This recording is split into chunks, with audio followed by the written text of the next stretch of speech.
ఛీ! అమ్మయ్య 20% బాడీలో ఉన్న ప్రెషర్ అంతా వెళ్ళిపోయిందండి. హ! హ! అమ్మో నలుగురు ఉన్నారు, తుమ్మితే ఏమనుకుంటారో అని చాలామంది ఇలా ఆపేస్తూ ఉంటారు. దానివల్ల ఎంత డేంజర్ అనేది ఇప్పుడు నేను మీకు చెప్తానండి.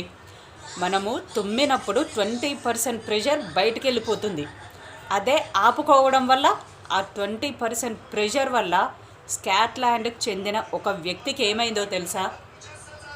విన్ పైపు పలిగిపోయిందండి. అదృష్టవశాత్తు అతనికి ఏం కాలేదు. అంత ప్రెషర్తో తన వింగ్ పైపే పలిగిపోయిందంటే తుమ్ముకున్న పవర్ ఎలాంటిది ఆలోచించండి. మీకు తుమ్మస్తే కంపల్సరీ తుమ్మండి, ఇలా చేతులు అడ్డు పెట్టుకోనైనా తుమ్మండి, కానీ ఎట్టి పరిస్థితిలో ఆపుకోవద్దండి. ఈ వీడియో కనుక నచ్చితే లైక్ చేయండి, షేర్ చేయండి, సబ్స్క్రైబ్ చేయండి.